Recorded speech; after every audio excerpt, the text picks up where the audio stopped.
This is the General Overseas Service of All India Radio. 15th August is celebrated as India's Independence Day. On the eve of the 74th Independence Day, we now bring you an address to the nation by the Honorable President of India, Shri Ramnath Kovind.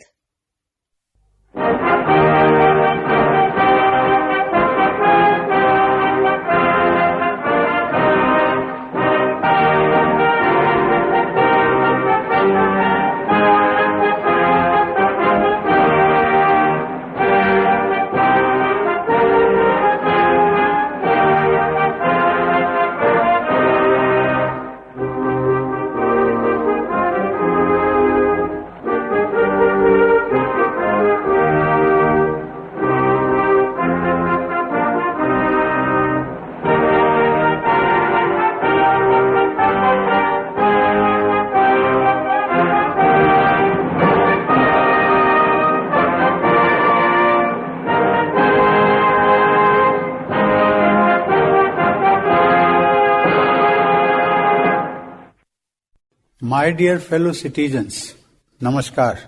It gives me great pleasure to greet all the people of India living in the country and abroad on the eve of the 74th Independence Day. August 15 fills us with the excitement of unfurling the tricolor, taking part in celebrations and listening to patriotic songs. On this day, the youth of India should feel the special pride of being citizens of a free nation. We gratefully remember our freedom fighters and martyrs whose sacrifices have enabled us to live in an independent nation. The ethos of our freedom struggle forms the foundation of modern India.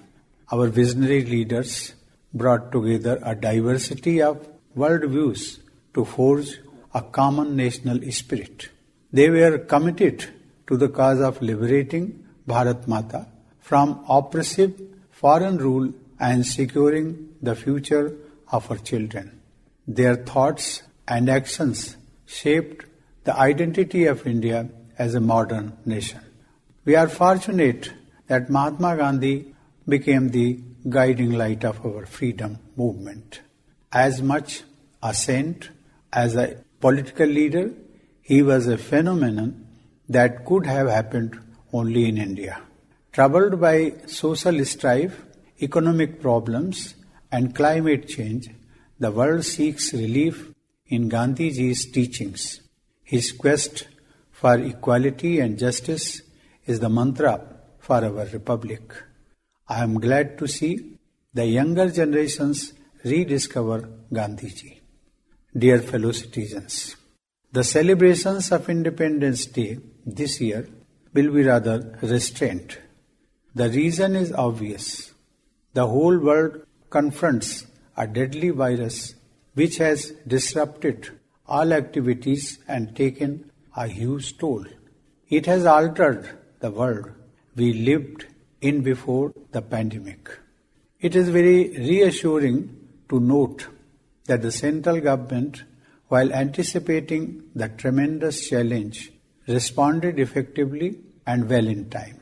For a country so vast and diverse with high population density, meeting this challenge requires superhuman efforts. All state governments took measures in accordance with local circumstances. People also supported wholeheartedly. With our committed efforts, we have succeeded in containing the magnitude of the pandemic and saving a large number of lives. This is worth emulating by the wider world. The nation is indebted to doctors, nurses, and other health workers who have been continuously on the forefront of our fight against this virus. Unfortunately, many of them have lost their lives battling the pandemic. They are our national heroes. All corona warriors deserve high praise. They go much beyond their call of duty to save lives and ensure essential services. These doctors, health workers, members of disaster management teams, police personnel, sanitation workers, delivery staff, transportation, railway and aviation personnel, providers of various services, government employees, social service organizations, and generous citizens have been scripting inspiring stories of courage and selfless service. When cities and towns go quiet and roads are deserted, they work tirelessly to ensure that people are not deprived of health care and relief, water and electricity, transport and communication facilities, milk and vegetables, food and groceries, medicine and other essentials. They risk their own lives to save our life and livelihood. Amid this crisis, Cyclone Amphan hit us in West Bengal and Odisha. Concerted response of disaster management teams, central and state agencies, and alert citizens helped minimize loss of life. Floods have been disrupting lives of our people in the northeast and eastern states. Amid such onslaughts of disasters, it is gratifying to see all sections of society coming together to help those in distress.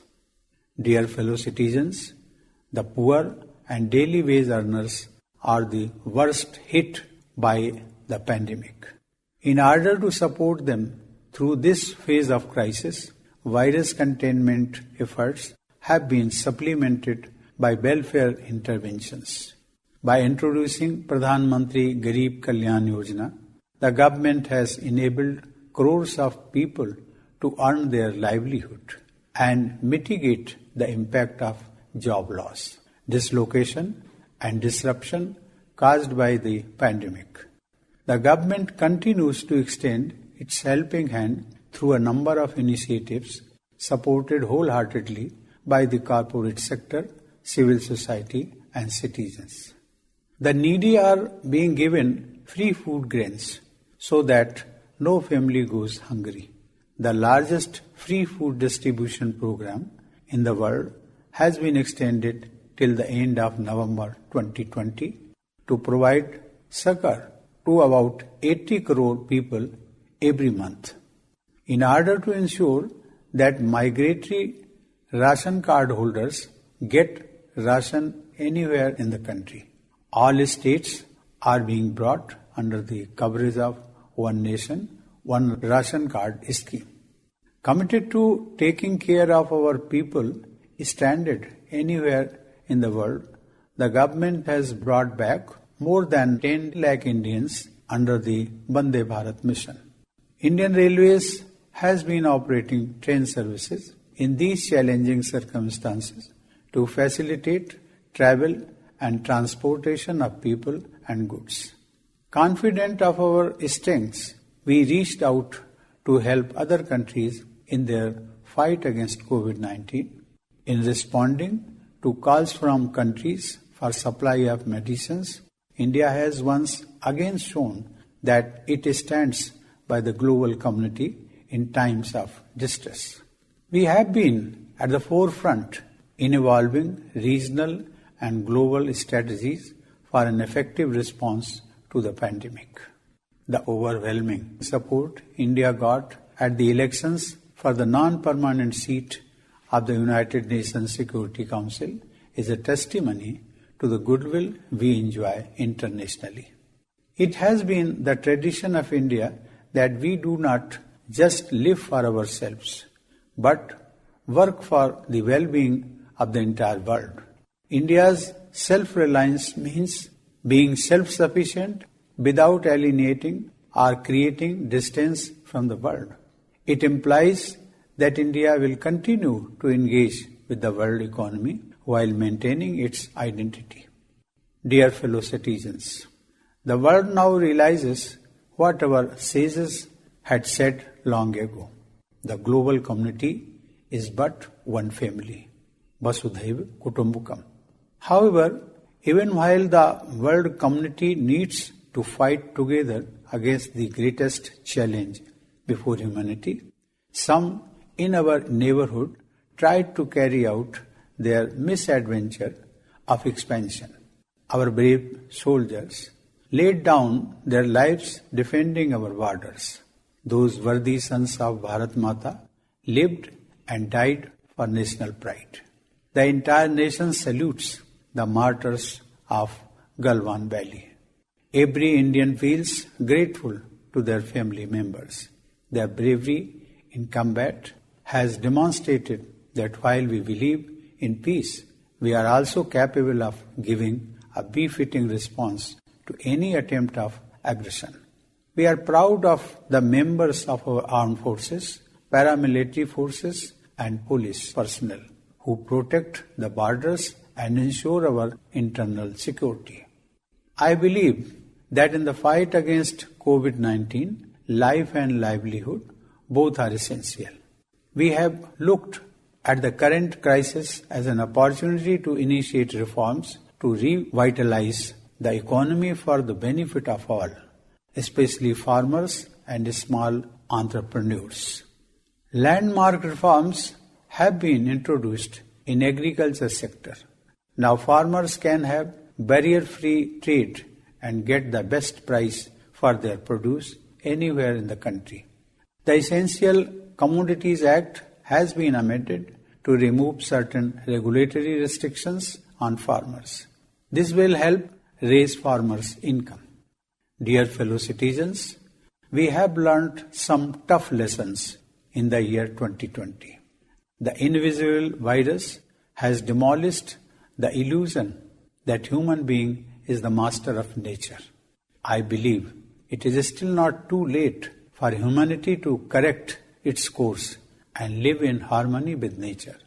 The pandemic, like climate change, has awakened the global community to our shared destiny. In my view, human-centric collaboration is more important than economy-centric inclusion in the present context.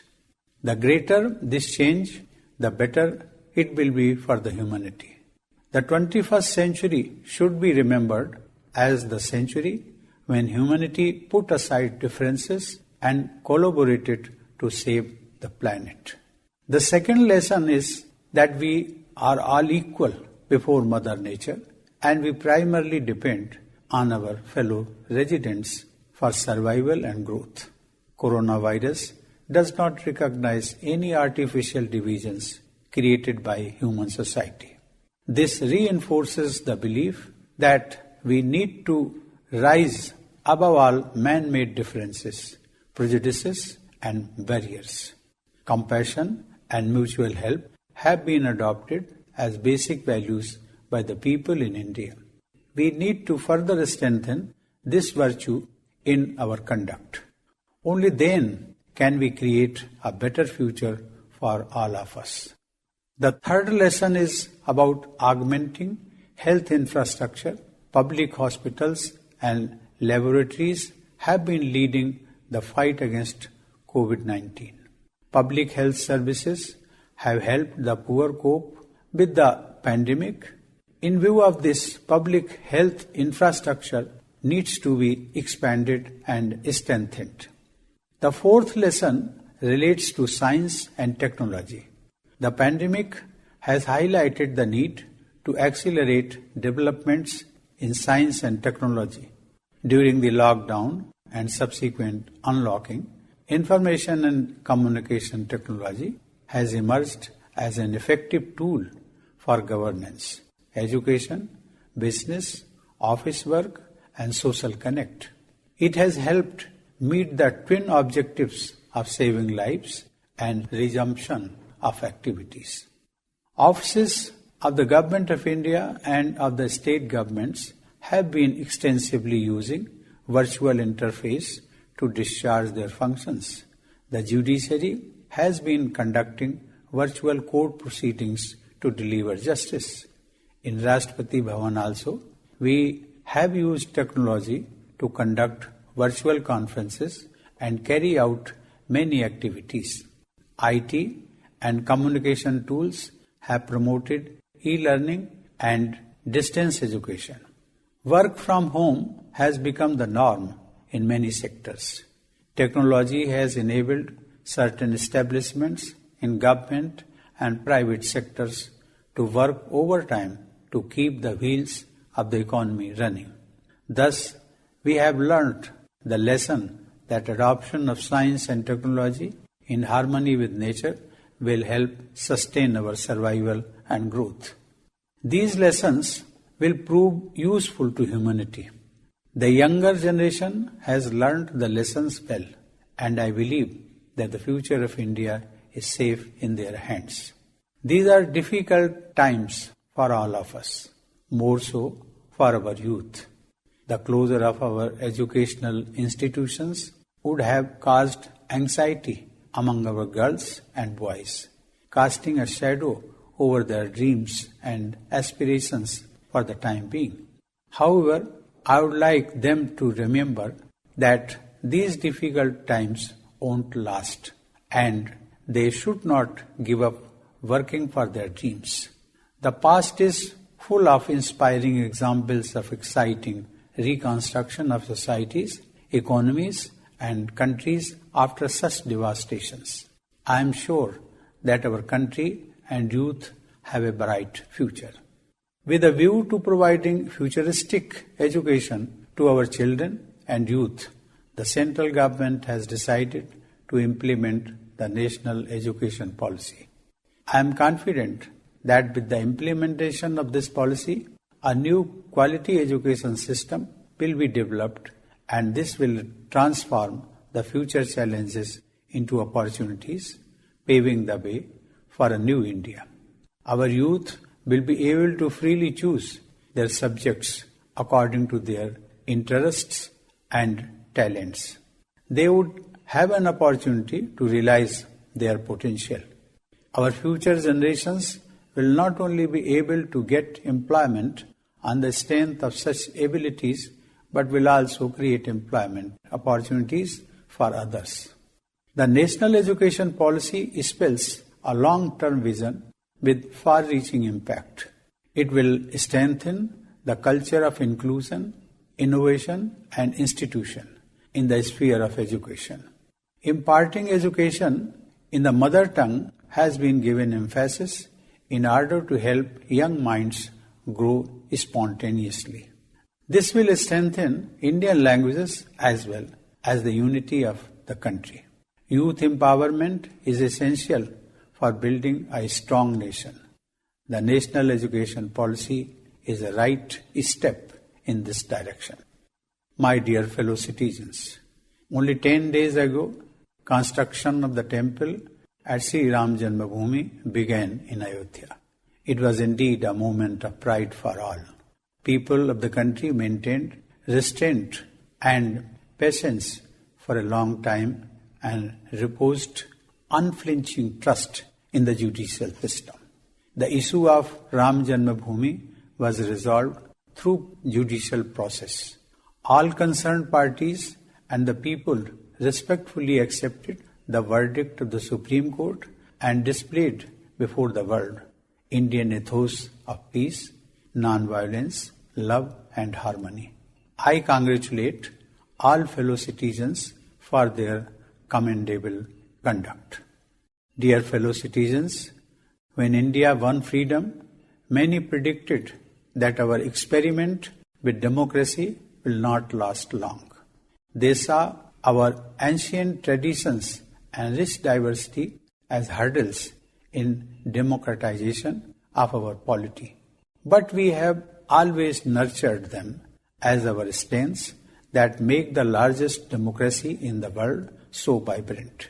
India has to continue playing its leading role for the betterment of humanity. The patience and wisdom being demonstrated by all of you in coping with the pandemic has been appreciated all over the world. I am confident that you will continue to maintain caution and act responsibly. We have a lot to offer to the global community, especially for intellectual and spiritual enrichment and promotion of world peace.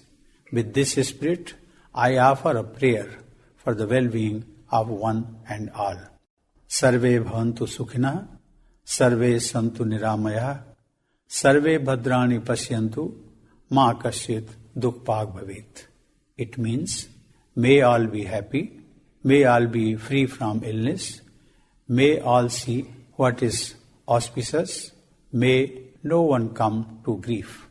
The message of this prayer for universal well-being is India's unique gift to humanity. I once again congratulate you on the eve of 74th Independence Day. I wish you good health and a bright future. Thank you. Jai Hind. Jai Hind. Jai Hind.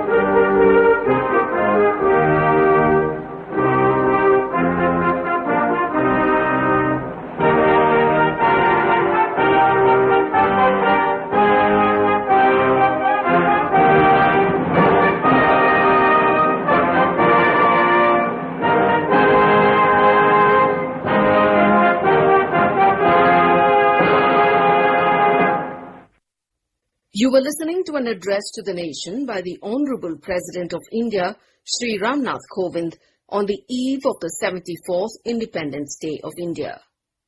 This broadcast came to you from the General Overseas Service of All India Radio.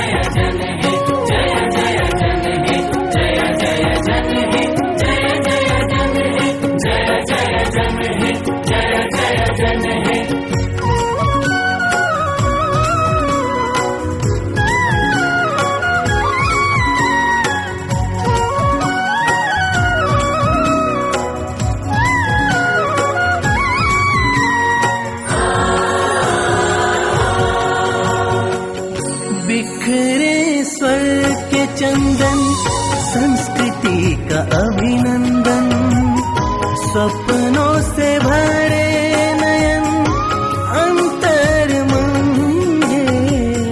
बिखरे स्वर के चंदन, संस्कृति का अभिनंदन, सपनों से भरे नयन, अंतर मन है।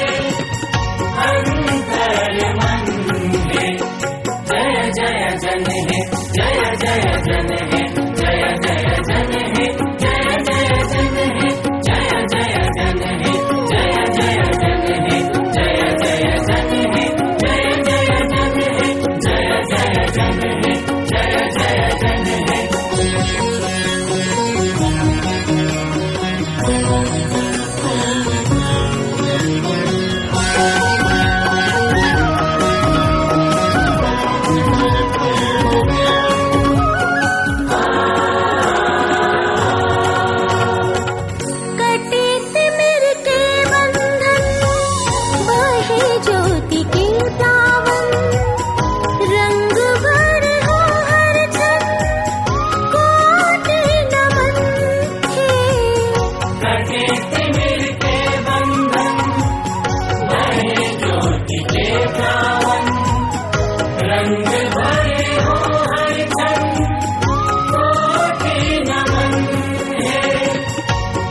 दल, जन जन का हो मंगल।